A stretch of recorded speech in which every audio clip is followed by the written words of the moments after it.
En el fascinante mundo del bienestar y la salud, llega un verdadero líder, un maestro del cuerpo y la mente. Julian Diasa, con más de 15 años de experiencia como profesional del fitness, experto en antienvejecimiento, movimiento, nutrición funcional y escultura corporal. Su misión es clara: ayudar a las mujeres a ralentizar el envejecimiento, perder peso, amar sus cuerpos y sentirse seguras en su piel. Prepárate para descubrir un viaje de transformación como ningún otro. Bienvenido, Julian Diasa. Julian Diasa, thank you so much for being here, man. Thank you for inviting me. Pleasure. Absolutely. I'd like to begin with this concept that I found on your social media, which is how to play the replacement game. In other words, if you're not where you want to be, you have to start replacing many things that in your life, like if you maybe replace Netflix with, something that's productivity. And I began there because obviously there was another post that I saw. You said, I went from being a very shy, introverted kid to now being the man that I always dreamed of being.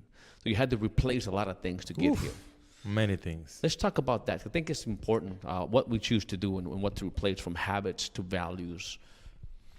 You know what happened is that I think that we're convinced that we have limits.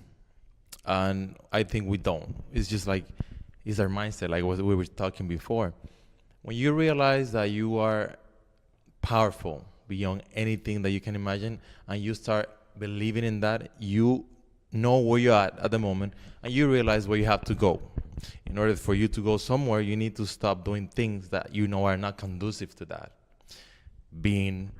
Waking up late, being procrastinated, eating the things that you know are not conducive to your goals. Cutting relationships that you know are not good for you. So when you start realizing those things and cutting things that are going to be beneficial for you long term, because this is another thing, we want instant results, and that doesn't happen. Everything in life that is worth it takes time. So you have to incorporate a mindset that allow you to say, okay, I want to sacrifice this, and this thing now for me to achieve my long-term goal. When I post those things that I was a shy, insecure, even awkward kid, I remember I would have never been able to talk in front of a camera because I was so shy that when I have to talk to a woman, I could not look at her in the eyes. And I had to study, and I had to let go of a lot of insecurities, a lot of traumas. We all have our own stuff. But you need to work on that to become the person that you want to become. You gotta have goals, you gotta look forward, and you gotta work every single day. My goal is for your audience to understand that every single day is an opportunity for you to become 1% better. Not 20% better. If you even 0.5% better every day in any aspect of your life, you're winning. Thank you for that. I think that was a very, very well preamble to begin. Let's talk about food. It's been said that we are what we eat. Yes. And so before you got into being very conscious about and intentional about what you eat, tell us how that changed your life in picking what to eat and how you went about removing or replacing a habit. Because obviously I can tell you, I go out there, I'm always gravitating toward the things that I like, and there's always a sacrifice making the right choice. How did you build a story in your mind to make you strong enough to choose the right food versus the one that you maybe grew up with? You say something that is very funny. It's not only you. We human beings, we gravitate towards pleasure and away from pain. Yeah. So it's not only you or me, it's like everybody. It's human nature. Human nature. So I have never been a overweight person or a fat person or anything. It's just that my integrity as a human being do not allow me to do certain things that I know they're not convenient for me. Everything starts from a self-love perspective. Because I say, if I love myself enough, I know these things are not convenient for me, therefore I'm not going to do it. It doesn't have to be food. Drinks, people, activities, everything that you know is not convenient for you. We know what's up. We know what's up. So when we talk about food, I was telling you before we started recording, there's a lot of misunderstanding about foods. There's a lot of misunderstanding about diet and nutrition, because nowadays, I have nothing against anybody, but anybody that have a nice booty and is young and look good, they think they have the authority to talk. But in reality, they don't have the experience, they don't have the knowledge, they don't have the education. Unfortunately, there's a lot of people that follow these influencers and they swear by them. Not criticizing, but there's a lot of misinformation from everywhere. Oh, coffee is good for you today. Oh, no, coffee is gonna kill you. Wine is good for the for your heart. Oh, no, So wine confusing, is brother. and it's like people don't know Meets where bit, to go. yeah. Where to go. That's true. So that's why it's so important, and this is why I do in my company. I don't do guesswork. Most of the coaches, whether in person and or online, they're doing guesswork.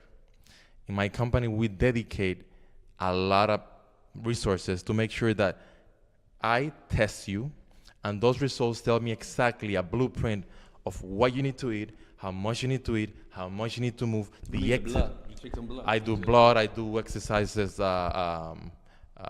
assessments, I do all type of things. I record about 10,000 data points. Okay. With those data points, then I work, because otherwise I'll be guessing. I'll give you an example before you jump in. I was under the impression that almonds, because if I ask you, almonds are healthy? Oh yeah, I would say yeah, sure. Absolutely. Egg white, And they are. egg whites omelets. And they are.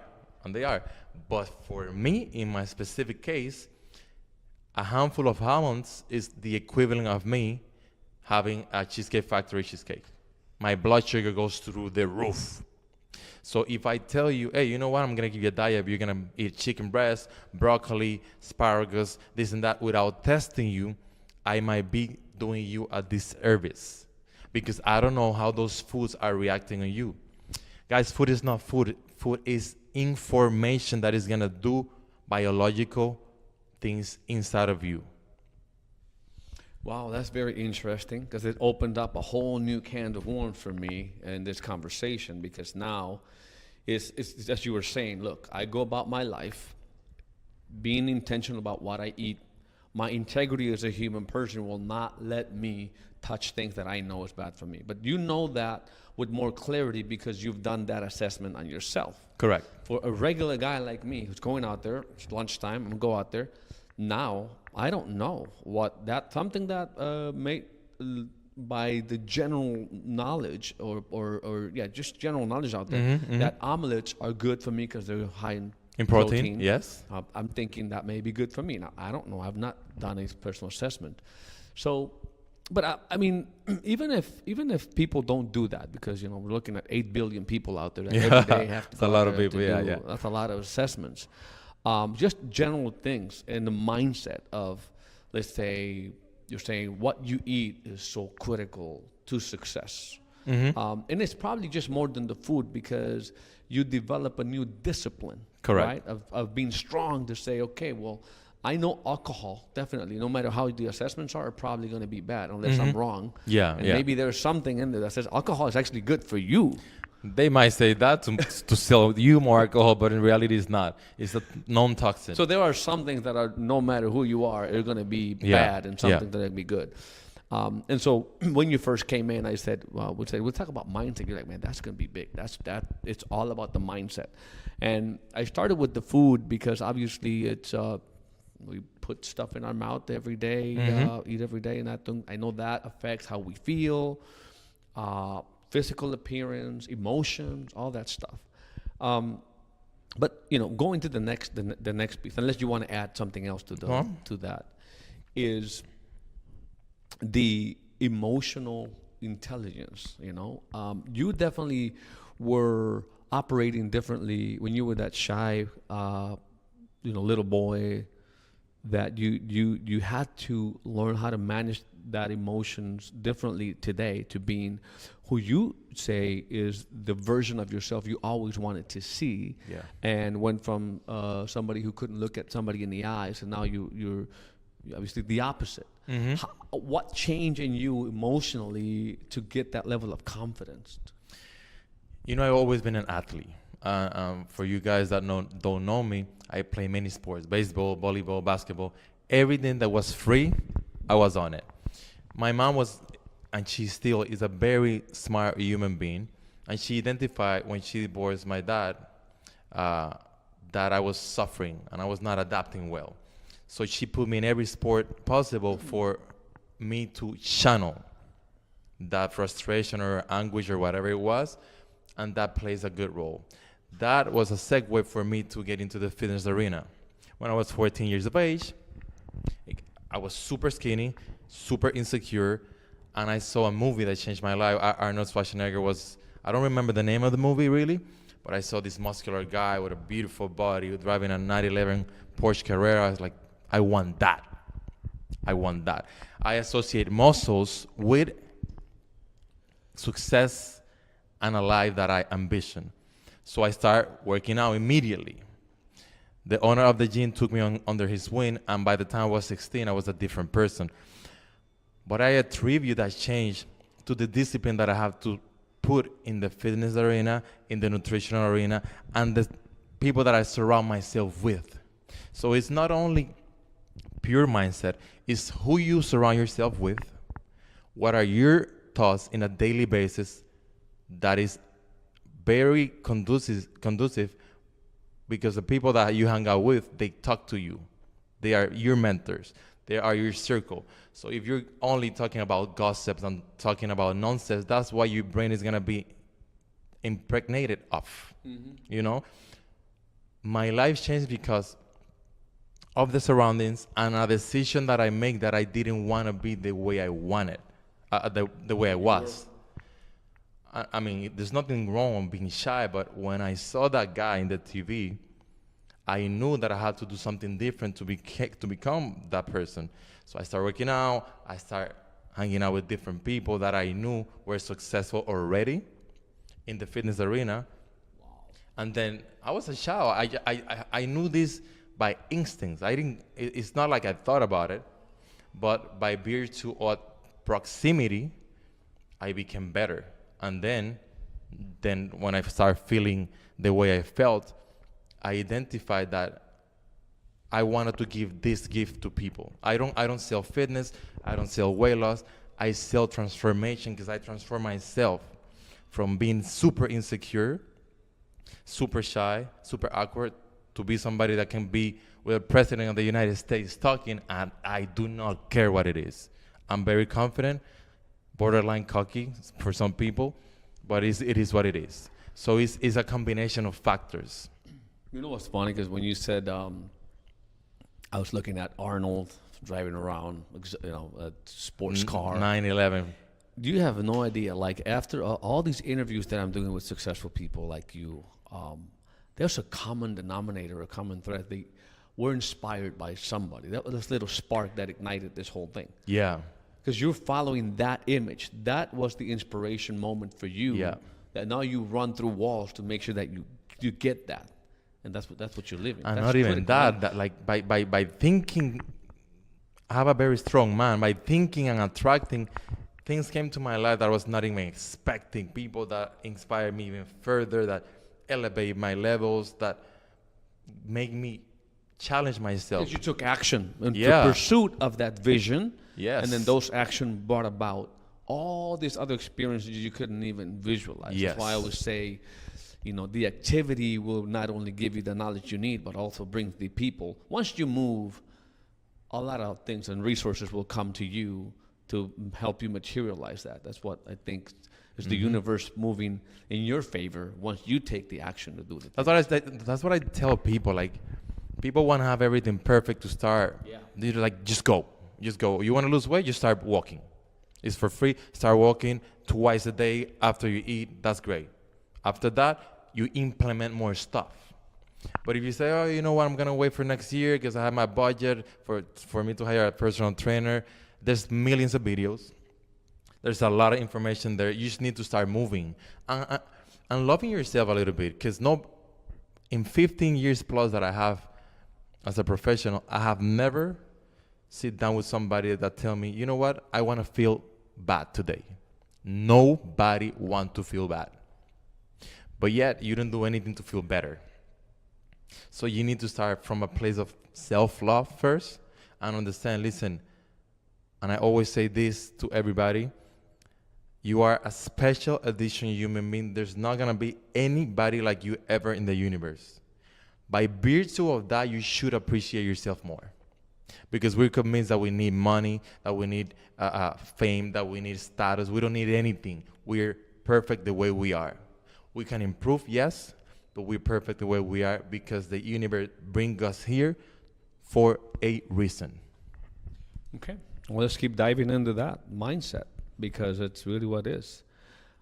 If you can recall some of the old ways of thinking that were keeping you sort of from where you are right now.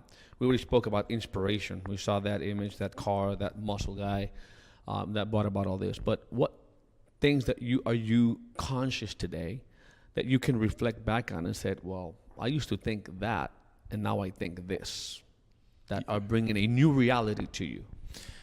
I used to think, yeah, very good question. I used to think that I needed to have a lot of money to be successful. I was convinced that I need to be a millionaire in order for me to attract the women that I want, buy the cars that I wanted, and feel good about it. But it happens to be that I have been around good friends that have all the money in the planet. And they have their own stuff too. They're insecure. They feel like people are close to them because of the money. And then they resolve one problem and they have 20 more. You know, because they haven't worked on their self, on them. They haven't do the work. So that was one of the most powerful limiting beliefs that I had, because I came from a very humble beginning. So, you know, I can tell you a story about how and why I'm obsessed with shoes. I have like 150 pairs of sneakers because when I was a kid, I have one pair of Reebok Classic that it was for basketball, for volleyball, for everything, and they were beat up. And when I went to my graduation, my sister's 6th grade graduation, I was so embarrassed to go inside the church that I stay outside. And my mom felt super bad. And she brought me a pair of Adidas. Dude, when I put those shoes on, I felt like I was walking in the air. After that, Adidas is my perfect brand, and I buy shoes left to right. Those insecurities, I have to identify them and say, you know what? You don't need to be a millionaire. You don't need to have money. You only need to love yourself first and attract the people to your life that are going to be conducive to give you the tools and help you to go where you need to go. Limiting beliefs are powerful because if you don't think that you can do something, it doesn't matter what you have as a talent, you won't be able to do it. For sure. Thank you. That was a good message. Obviously, you have a lot of engagement on social. That's because you're creating a great impact to people. You just can't have that sort of an engagement. And so I'm curious, obviously, that some of the insecurities that you talked about, you have to overcome to create the content on social. Meaning, and what I mean, I want to inspire some people that are still on the sideline thinking whether or not the power of social media and the value they can bring to the world, if they should put it out there like you put out your stuff. Just walk us through how you overcame and you made the decision to put yourself online and how dedicated and are you, like intentionally and strategic about growing your brand, your business, and impacting more people through the power of social media. You know, I don't when I do things, I don't think about growing my business or growing anything. I just think I just think about helping people, because you know, through my career I realized I used to be a model, for example. I did a lot of wrong ways here and everywhere, and it was crazy for me that I realized the most beautiful women in the planet, they're super insecure. And I was like, how come? Oh my God, do I look fat? Oh my God. And backstage, having those interactions with those ladies make me believe like you're perfect. What are you thinking? If these ladies are insecure, what happened with the rest of the world?